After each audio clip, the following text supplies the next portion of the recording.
Hola, mi nombre es Mirna Chávez, soy estudiante de la carrera de Ingeniería Industrial en la Universidad Tecnológica de Honduras, en donde yo estoy cursando la clase de filosofía impartida por la catedrática Carmen Durón, en la cual la finalidad del proyecto final tendremos que presentar este video que habla sobre el vitalismo.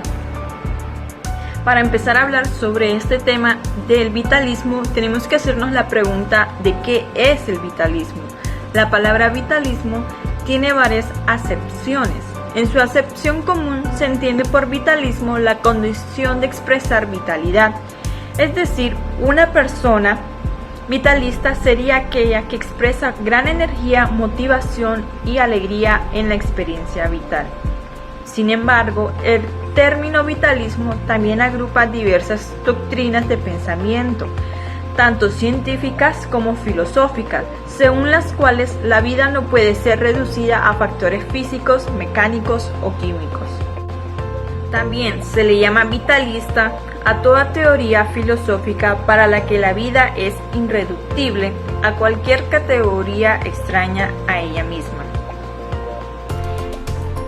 Este término es poco preciso, pues con él nos referimos a teorías filosóficas muy distintas, con el único elemento común de reivindicar la vida como una realidad singular que no puede ser entendida en términos ajenos a ella. Aunque algunos autores señalan la presencia de teorías vitalistas anteriores al siglo XIX, es más común situar estas doctrinas en la segunda mitad de este siglo y primeras décadas del siglo XX. Centrándonos en este periodo, podemos establecer dos grandes líneas del vitalismo.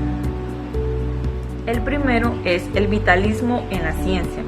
Con el triunfo de las ciencias naturales a partir de la Edad Moderna, muchos autores consideraron que los fenómenos vitales podían ser explicados en términos materiales. El punto de vista mecanicista dominante sugería que podemos entender a los seres vivos a partir de la comprensión de los fenómenos físico-químicos y que la vida no representa un nivel de realidad cualitativamente distinto de la realidad inorgánica. Frente a este punto de vista, algunos biólogos creyeron que existe una diferencia esencial entre los seres orgánicos y los no orgánicos y que los primeros no pueden ser reducidos a los segundos. Estos científicos postularon la existencia de un principio propio en los seres vivos, principio responsable de su comportamiento finalista y de las distintas actividades vitales, por lo que consideraron que los fenómenos vitales no pueden explicarse mediante las leyes de la física y la química. Este principio, irreductible a términos mecánicos y físico-químicos, recibió distintos nombres: fuerza vital, fuerza dominante y entelequia. El segundo es el vitalismo en la filosofía. En la segunda mitad del siglo XIX y la primera del siglo XX, encontramos importantes filósofos que desarrollaron toda su filosofía a partir de la reflexión relativa a la vida. Dentro de esta línea del vitalismo se suelen distinguir también diversas corrientes en función de su concepto de vida. Es habitual señalar al menos dos formas de entender la vida en el sentido biológico y la vida en el sentido biográfico e histórico. La vida en el sentido biológico. Este concepto subraya el papel del cuerpo, los instintos, lo irracional, la naturaleza, la fuerza y la lucha por la subsistencia. El vitalismo de Nietzsche se incluye en este grupo. La vida en el sentido biográfico e histórico, pero también en este grupo podemos referirnos a la vida como conjunto de experiencias humanas dadas en el tiempo, tanto en su dimensión personal o biográfico como en su dimensión social o histórica. La filosofía de Ortega se incluye en este grupo. Ortega utilizaría las categorías de la vida entendida de este modo: vivencia, teorías de las generaciones, perspectiva, para el desarrollo de su filosofía.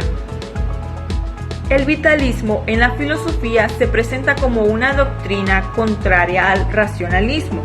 Los conceptos más importantes alrededor de los que gira la filosofía vitalista son temporalidad, historia, vivencia, instintos, irracionalidad, corporeidad, subjetividad, perspectiva, valor de lo individual, cambio, enfermedad, muerte, finitud.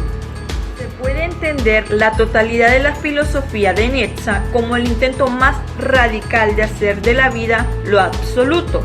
La vida no tiene un fundamento exterior a ella, tiene valor en sí misma, y la vida entendida fundamentalmente en su dimensión biológica, instintiva y racional.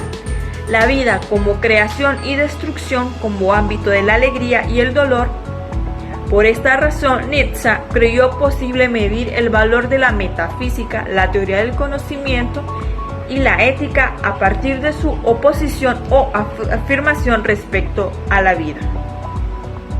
Pero, ¿qué propuso Nietzsche en el vitalismo para que se volviera uno de los representantes más importantes?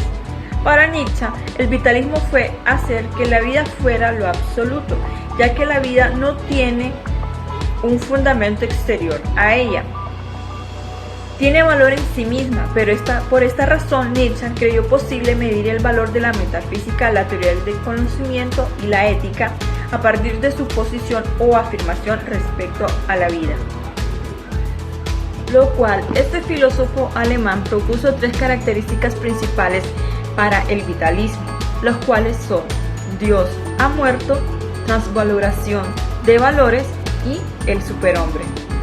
El nihilismo es una posición filosófica que argumenta que el mundo, especialmente la existencia humana, no tiene un significado objetivo o propósito comprensible, verdad o valor esencial. Una de las características que también Nietzsche propone es sobre Dios está muerto.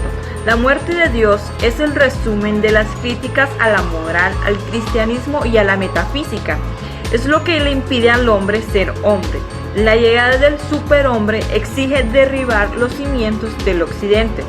Dios, desde el antropocentrismo del Renacimiento a la divinación de la ciencia por el positivismo, pasando por la fundamentación racional de Dios del racionalismo y la ilustración.